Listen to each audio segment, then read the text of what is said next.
Hi student, अभी आप देख रहे हैं एआर कॉन्सेप्ट लर्निंग और आज की इस वीडियो में हम बात करने जा रहे हैं सीटेट में जो पेडागोजी का क्वेश्चंस आ सकता है उसके बारे में हम बात करेंगे। तो कुछ पेडागोजी के क्वेश्चंस को सॉल्व करेंगे। पहला क्वेश्चन है, बच्चों के बौद्धिक विकास की 4 विशिष्ट अवस्थाओं की पहचान की गई है। तो किसके द्वारा 4 विशिष्ट अवस्थाओं की पहचान की गई है? तो सबको पता है कि पियाजे के द्वारा 4 विशिष्ट अवस्थाओं की पहचान की गई है। Sensory motor, pre operational, concrete operational और फॉर्मल ऑपरेशनल, ये 4 स्टेजेस जो है पियाजे ने बताए थे। चलिए दूसरे क्वेश्चंस की तरफ चलते हैं। दूसरा क्वेश्चन है, विकास कभी ना समाप्त होने वाली प्रक्रिया है, यह विचार किससे संबंधित है? तो ना समाप्त होने वाली प्रक्रिया का मतलब विकास जो है निरंतर चलने वाला है। तो निरंतरता का सिद्धांत कहता है कि विकास कभी ना समाप्त होने वाली प्रक्रिया है। चलिए तीसरे क्वेश्चंस की तरफ चलते हैं। तीसरा क्वेश्चन है, प्राथमिक स्तर पर एक शिक्षक में निम्न में से किसे सबसे महत्वपूर्ण विशेषता मानना चाहिए? यानी एक शिक्षक में कौन सी विशेषता जो है सबसे महत्वपूर्ण होनी चाहिए? पढ़ने की उत्सुकता, धैर्य और दृढ़ता, शिक्षण पद्धति और विषयों के ज्ञान में दक्षता या अति मानक भाषा में पढ़ाने की दक्षता। तो सबसे महत्वपूर्ण है पेशेंस। तो धैर्य और दृढ़ता जो है ये आंसर होगा, फाइनल आंसर है। चलिए क्वेश्चन नंबर 4 है, निम्न में से कौन पियाजे के अनुसार बौद्धिक विकास का निर्धारक तत्व नहीं है? तो बौद्धिक विकास का निर्धारक तत्व की बात जो है, सामाजिक संरचना जो है पियाजे के हिसाब से निर्धारक तत्व नहीं है। संतुलन तो है, अनुभव एक्सपीरियंस की बात भी पियाजे ने की है, संतुलन की बात भी की है, लेकिन सामाजिक संरचना की बात उन्होंने नहीं की है। चलिए क्वेश्चन नंबर 5 है कि बालकों की सोच अमूर्तता की अपेक्षा मूर्त अनुभवों एवं प्रत्ययों से होती है, यह अवस्था है। मतलब जहाँ पे बच्चे जो है अमूर्तता की यानी कि एब्स्ट्रैक्ट की बात नहीं करते हैं बल्कि वह कंक्रीट एक्सपीरियंस की बात करते हैं। तो ये तीसरी अवस्था है पियाजे की, जो कि 7 से 11 साल की अवस्था है। मतलब 7 से 12 यहाँ पे दिया हुआ है चौथा ऑप्शन, तो 7 से 12 आंसर हो जाएगा। चलिए अब क्वेश्चन नंबर 6 देखते हैं, खिलौने की आयु कहा जाता है। तो कौन सी अवस्था को खिलौने की आयु कहा जाता है? तो पूर्व बाल अवस्था जो होती है शैशवावस्था के बाद, उसे हम खिलौने की आयु कहते हैं। तो तीसरा ऑप्शन सही है, पूर्व बाल्यावस्था। चलिए क्वेश्चन नंबर 7 है कि उत्तर बाल्यावस्था में बालक भौतिक वस्तुओं के किस आवश्यक तथ्यों में परिवर्तन समझने लगता है? तो उत्तर बाल्यावस्था मतलब 7 से 11-12 साल की स्टेजेज में जो है बच्चे द्रव्यमान, संख्या और क्षेत्र, द्रव्यमान और संख्या या सिर्फ संख्या के बारे में जानता है। तो वो द्रव्यमान, संख्या और क्षेत्र सब के बारे में जानने लगता है। तो आंसर 2 जो है वो सही आंसर है। चलिए क्वेश्चन नंबर 8 है कि दूसरे वर्ष में अंत तक शिशु का शब्द भंडार हो जाता है। यानी दूसरा साल कंप्लीट करते करते बच्चे कितने वर्ड्स जो हैं वो सीख जाते हैं? तो लगभग कहीं पे 72, कहीं पे 80, कहीं पे 90 दिया रहता है। तो आप 100 मारिएगा। 100 शब्द जो है बच्चे दूसरे साल के अंत तक वो सीख जाते हैं। चलिए क्वेश्चन नंबर 9 है, शर्म तथा गर्व जैसी भावना का विकास किस अवस्था में होता है? तो शर्म तथा गर्व की जो बात है वो बाल्यावस्था में सबसे ज़्यादा होती है। तो बाल्यावस्था में बच्चे शर्माते हैं और जब कोई अच्छा काम करते हैं तो उसे गर्व का अनुभव भी होता है। चलिए क्वेश्चन नंबर 10 है, मैकडूगल के अनुसार मूल प्रवृत्ति जिज्ञासा का संबंध कौन से संवेग से है? तो जिज्ञासा मतलब जब भी वंडरफुल यानी आश्चर्य की बात होगी तो जिज्ञासा होगा, क्यूरियोसिटी होगी। तो वंडरफुल और क्यूरियोसिटी का संबंध होता है। तो क्वेश्चन नंबर आंसर 3 सही है। चलिए 11 नंबर क्वेश्चन कर लेते हैं, शैशवावस्था की मुख्य विशेषता क्या नहीं है? मतलब कौन सी विशेषता जो है शैशवावस्था की नहीं है? तो सीखने की प्रक्रिया में तीव्रता, जिज्ञासा की प्रवृत्ति, अनुकरण द्वारा सीखने की प्रवृत्ति या चिंतन प्रक्रिया। तो हम सभी जानते हैं कि बच्चे शैशवावस्था में उतना ज़्यादा थिंकिंग नहीं कर सकते, चिंतन नहीं कर सकते हैं। तो चिंतन करने की प्रक्रिया जो है वो शैशवावस्था की मुख्य विशेषता नहीं है। चलिए अब हम क्वेश्चन नंबर 12 देख लेते हैं, किस मनोवैज्ञानिक के अनुसार विकास एक सतत और धीमी प्रक्रिया है?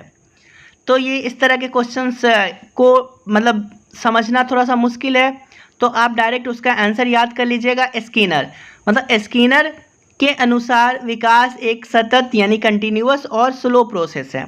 तो ये बातें आप याद रख लीजिएगा डायरेक्टली।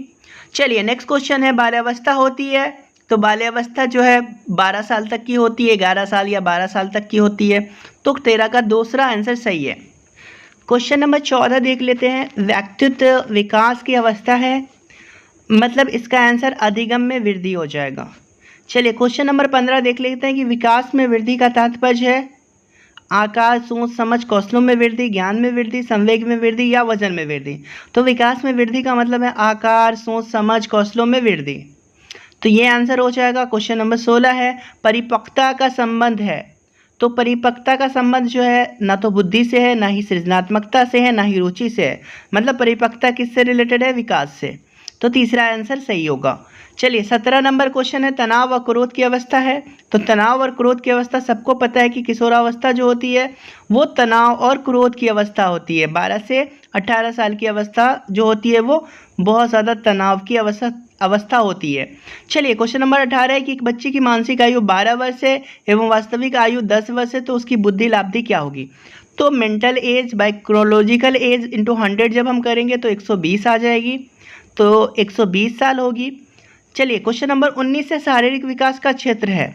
तो शारीरिक विकास का क्षेत्र कौन सा है? स्मृति है, अभिप्रेरणा है, स्नायु मंडल है या समायोजन है? तो शारीरिक विकास का क्षेत्र जो है समायोजन नहीं है, बल्कि अभिप्रेरणा भी नहीं है, स्नायु मंडल है। तो शारीरिक विकास का जो क्षेत्र है वो स्नायु मंडल होता है। चलिए क्वेश्चन नंबर 20 देख लीजिए। पियाजे के संज्ञानात्मक विकास सिद्धांत के अनुसार संवेदी क्रियात्मक अवस्था होती है। तो ये संवेदी जो होती है सेंसरी मोटर स्टेज वो 0 से 2 साल की अवस्था को कहते हैं, जन्म से 2 साल की अवस्था को। चलिए क्वेश्चन नंबर 21 है कि प्रशिक्षण एवं अनुभव द्वारा व्यवहार में होने वाले परिवर्तन को अधिगम कहते हैं। यह कथन किसका है? तो गेट्स ने कहा था कि प्रशिक्षण और अनुभव के द्वारा व्यवहार में परिवर्तन, मतलब पहला आंसर सही है कि प्रशिक्षण और अनुभव के द्वारा व्यवहार में होने वाले परिवर्तन की बात गेट्स ने कही है। क्वेश्चन नंबर 22 की बात करें तो क्षमता के विकास का दूसरा नाम है। क्षमता के विकास के दूसरे नाम को कहते हैं कौशल का विकास। चलिए क्वेश्चन नंबर 23 है मनोविज्ञान ने शिक्षा को बना दिया है। तो मनोविज्ञान ने शिक्षा को बना दिया है बाल केंद्रित। ये सही आंसर हो जाएगा बाल केंद्रित, क्योंकि आजकल की जो शिक्षा है वो बाल केंद्रित हो गई है। अधिगम प्रतिफल का तात्पर्य है, मतलब क्वेश्चन नंबर 24 कह रहा है कि अधिगम का प्रतिफल मतलब प्रोडक्शन से आप क्या समझते हैं, क्या होता है मतलब?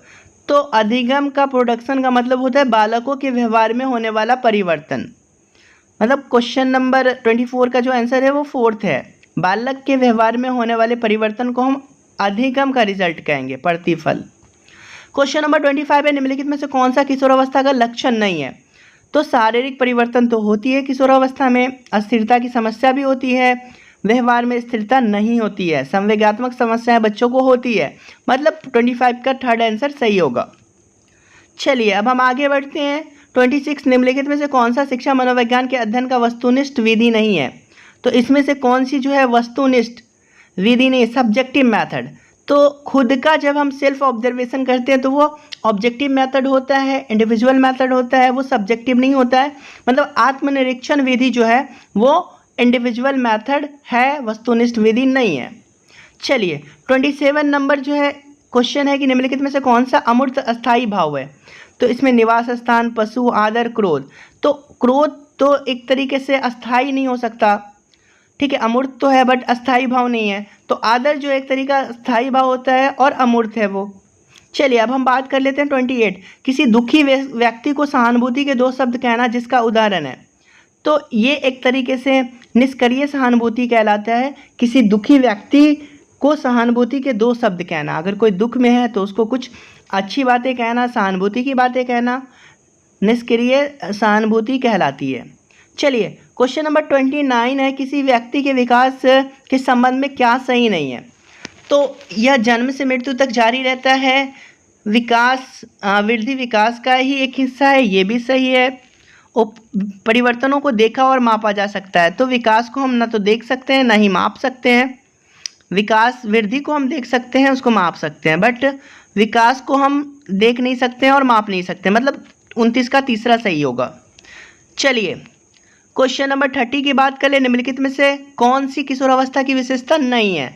तो यहाँ पे पूछा जा रहा है किशोरावस्था की विशेषता नहीं है। तो किशोरावस्था में शारीरिक विकास होता है, मानसिक विकास भी होता है, समूह का महत्व भी होता है, किशोरावस्था में बहुत ज़्यादा ग्रुप बच्चे बनाते हैं, लेकिन तीव्र समायोजन यानी कि वो तेज़ी से एडजस्ट कर जाए हर जगह पे, ऐसा नहीं कर पाते हैं वो। तो तीव्र समायोजन जो है वो नहीं होता है किशोरावस्था में। चलिए 31 नंबर क्वेश्चन है, थकावट और बीमारी जैसे कारक मुख्य रूप से प्रभावित करते हैं। तो बच्चों के शारीरिक विकास को ये प्रभावित करते हैं। क्वेश्चन नंबर 32 की बात करें तो सीखना विकास की प्रक्रिया या किसने कहा था, मतलब सीखना विकास की प्रक्रिया है। तो ये बातें थॉर्नडाइक ने कही थी? नहीं, वुडवर्थ ने कहा था कि सीखना विकास की प्रक्रिया है। तो इसको आप याद कर लीजिएगा, वुडवर्थ ने कहा है कि सीखना विकास की प्रक्रिया है। चलिए क्वेश्चन नंबर 33 है, निम्नलिखित में से कौन सा अधिगम का एक मुख्य थॉर्नडाइक नियम है? तो थॉर्नडाइक का जो नियम है वो एक्सरसाइज है, अभ्यास का नियम कहलाता है, उपयोग का नियम भी है, बट उपयोग का नियम मुख्य नियम नहीं है। इफेक्ट का नियम जो है वो मुख्य नियम है, यानी कि law of exercise, law of readiness और लॉ ऑफ इफेक्ट। तो यहाँ पे अभ्यास का नियम आंसर हो जाएगा कि मुख्य नियम में 3 मुख्य नियम होते हैं थॉर्नडाइक के।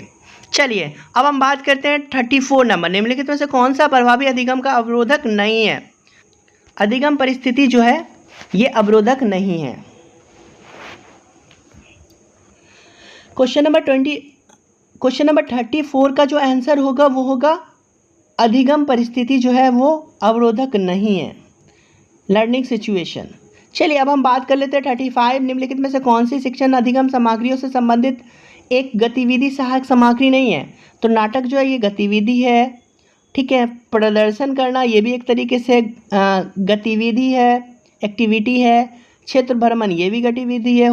ओवरहेड प्रोजेक्टर जो है ये गतिविधि नहीं है, बल्कि ये एक तरीके से टीचिंग ऐड है जिसका इस्तेमाल किया जाता है।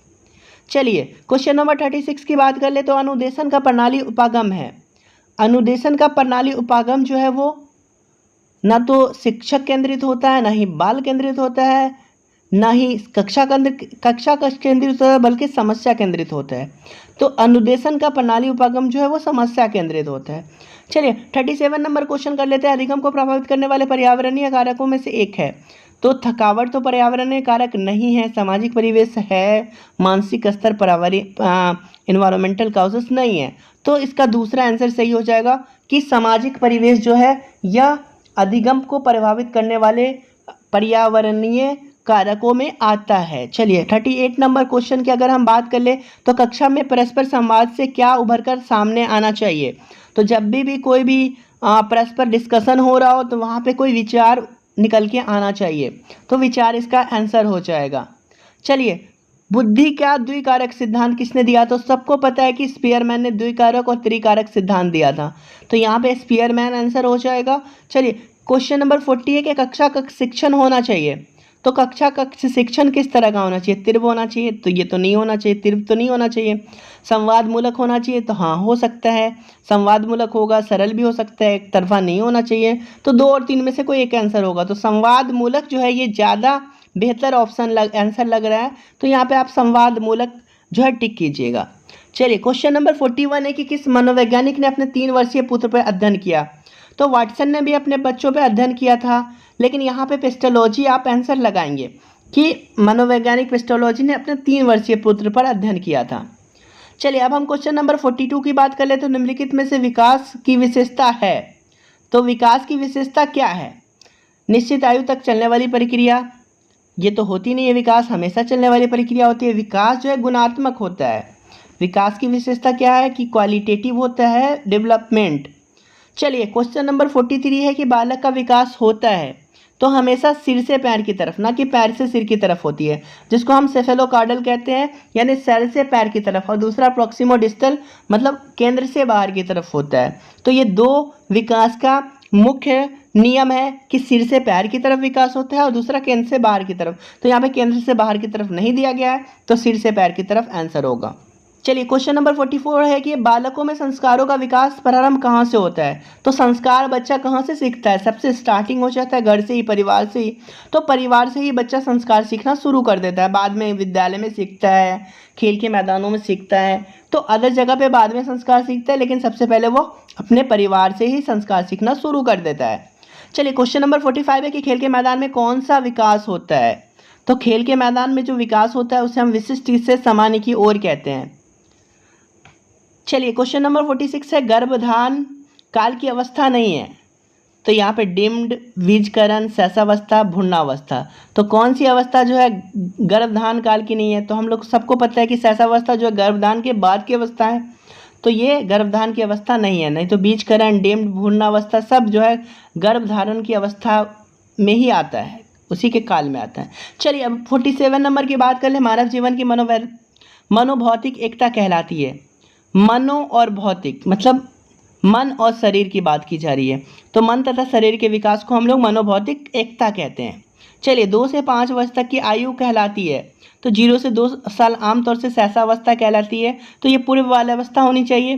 तो यहाँ पे पूर्व बाल्यावस्था नहीं दिया गया है, तो हम शैशवावस्था ही लगाएंगे, क्योंकि बाल्यावस्था 6 से 12 साल आमतौर से होती है। अगर पूर्व बाल्यावस्था दी जाती है तो यहाँ पे हम आंसर पूर्व बाल्यावस्था लगाते हैं।